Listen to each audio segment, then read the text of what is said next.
Bonjour, nous allons donc terminer notre tutoriel sur les tabulateurs. Le précédent avait parlé du tabulateur gauche, celui-ci va parler du tabulateur droite, du tabulateur décimal et puis du tabulateur de centrage. Alors j'ai fractionné mon document comme d'habitude, comme ça en haut vous pouvez voir le résultat et puis en dessous je peux faire la démonstration. Alors le tabulateur droite, eh bien, je vais le sélectionner là-haut, là où il y a le panneau un petit peu que j'ai appelé d'affichage du tabulateur. J'ai cliqué jusqu'au moment où j'obtiens ce graphisme qui est celui qui indique que la future colonne sera ancrée à droite. J'ai aussi placé un tabulateur, comme d'habitude, hein, j'ai placé mon curseur ni trop haut ni trop bas dans la règle, un clic et j'ai obtenu le symbole correspondant. Si maintenant j'en fais la démonstration, eh bien je tape Pixo, Nixon, etc. J'appuie sur la touche de Tab et puis si je saisis mes informations, donc j'arrive à 8290, vous voyez, on a l'impression que les caractères sont rentrés à reculons.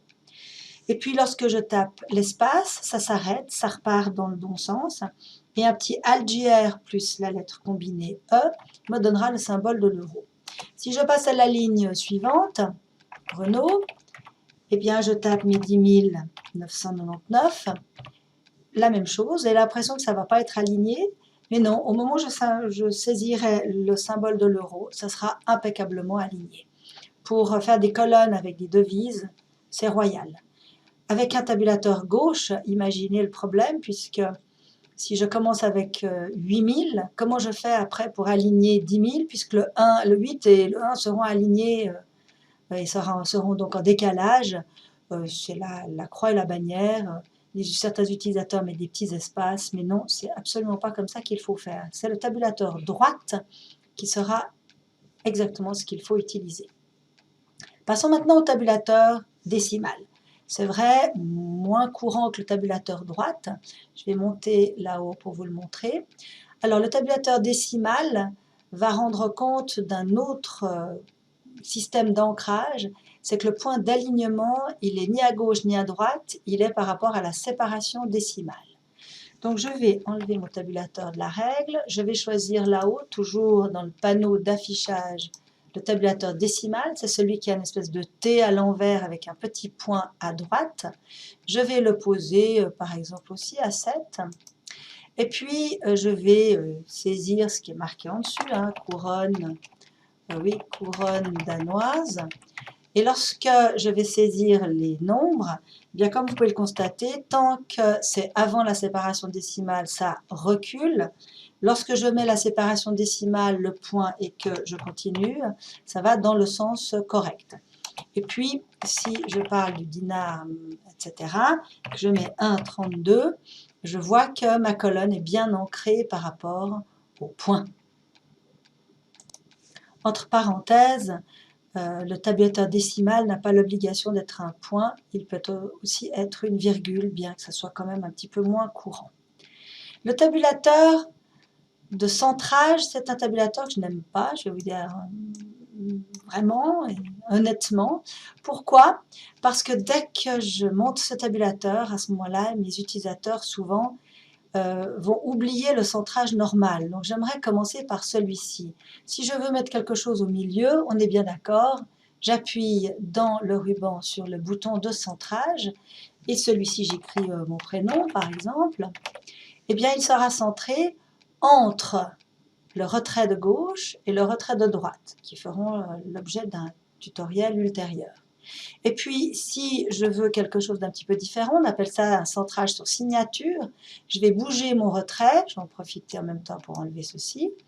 Et puis, à ce moment-là, en effet, mon centrage sera toujours entre ces deux bornes.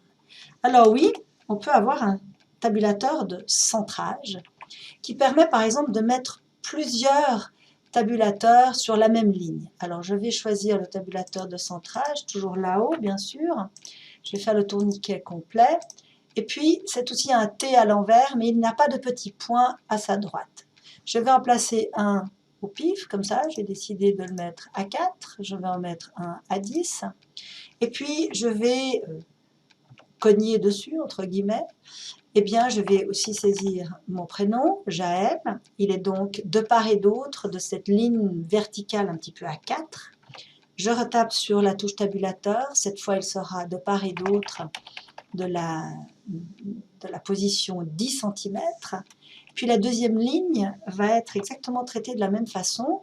Si je décide, je suis directrice, vous voyez que ça reste en centrage. Charlotte, si elle est boss, ça restera aussi en centrage. Vous allez vous dire, pardon, c'est parfait pour faire des signatures au fond d'une lettre Word, c'est pile poil. Oui et non. Alors oui, c'est techniquement correct. Non, parce que ça vous oblige, pour garder quand même un certain sens de centrage, à faire de sombres calculs de centimètres.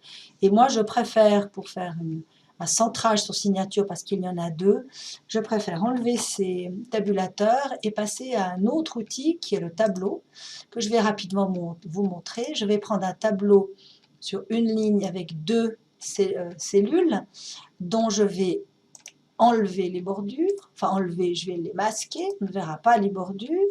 Par contre, je vais garder mon centrage pour l'une et pour l'autre. Et puis, je vais aussi taper ici Jaël, Charlotte, et puis dessous boss, puis ici Jaël, directrice. Franchement, c'est nettement plus pratique et confortable à utiliser. Donc en fait, le tabulateur de centrage, dans de nombreux cours que je donne, j'en parle même pas. Alors c'est vrai que pour des formulaires particuliers, il a son utilité, mais pour la correspondance classique, franchement, vous pouvez éviter.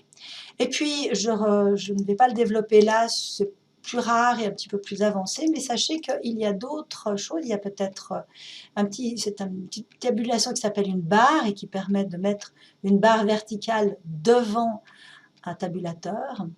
Et puis vous avez aussi d'autres éléments qui peuvent être utilisés dans ce panneau d'affichage du tabulateur. Voilà, je vous souhaite une bonne journée et puis au tuto suivant. Bye bye!